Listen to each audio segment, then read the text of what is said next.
अब भएन साथी यसरी। अब यहाँ सोचे जस्तो केही होला जस्तो लाग्दैन मलाई। तिमी हार मानिसकेका छौ मैले बुझिसकेँ। ठिकै छ, हार मान, म केही भन्दैन। किन हार मान्नु हो भन्नु? हार मान्नु पनि एउटा कला हो भन्छन् सबैले। तिमीले वास्तवमै हार मान्यौ या हार मानेको देखाएका छौ त्यो त मलाई थाहा छैन।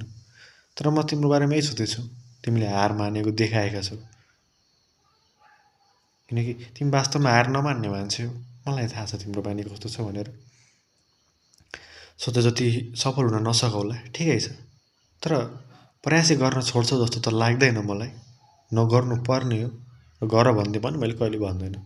तर म सधैँ भन्नेछु प्रयास गर तिमी। यदि तिमी प्रयास गर्छौ भने त माथि जान सकौला तिमी। नत्र तिमी माथि कसरी पुग्न सक्छौ होला र? हो, सोचे जस्तो केही छैन यहाँ। हुँदा पनि हुँदैन। तिमी आज कहाँ छौ, भोलि कहाँ हुनेछौ त्यो तिमीलाई थाहा हुनेछ मित्र।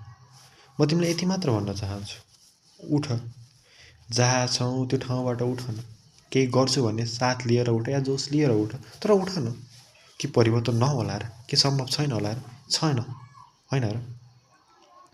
हो, परिवर्तन खोज्ने हामी उठेका थियौँ। हामीले परिवर्तन चाहेका थियौँ। सोचे जस्तो नपाउन सक्छौँ, तर केही न केही त पाउँछौँ होला नि।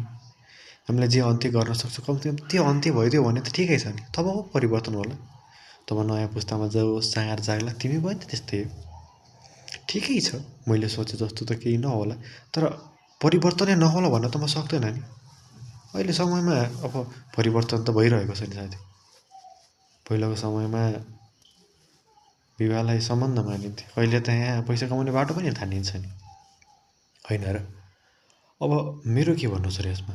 कुरा यही हो, जसलाई जे मनपर्छ उही गरे हुन्छ यहाँ। यहाँ कसैले कसैको केही सोच्दैन। यहाँ तिमी को हौ, किन यस्तो छौ, कसैलाई मतलब छैन। तिमी राम्रो छौ त राम्रो छौ, राम्रो छैनौ त नराम्रो छैनौ।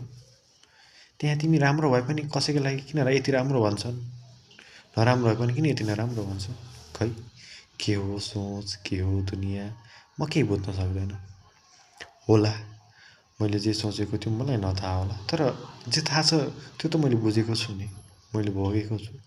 तब त यहाँसम्म निर्णयमा पुगेको हुँ। यो गर्दा ठिक हुन्छ, यो गर्दा ठिक हुँदैन भन्ने ठाउँमा पुगेको हुँ। कसैलाई लाग्छ होला म बोलेर धेरै बोल्छु भनेर। म बोल्न जान्ने मान्छे हुँ, त्यसैले धेरै बोल्छु। यदि मलाई बोल्न आउँदैन थियो भने म कम बोल्थेँ, म शान्त हुन्थेँ होला। तर हरेक ठाउँमा शान्त हुनु पनि राम्रो हुँदो रहेछ मित्र। बोल्न सिक, किनकि बोल्दैमा कसैलाई केही हुँदैन। यदि तिमी बोल्न छोड्यौ भने चाहिँ सबैले तिमीलाई हुन थाल्छन्। यदि तिमी आफ्नो ठाउँमा सही छौ भने किन डराउने? बोल। बोल्दैमा कसको के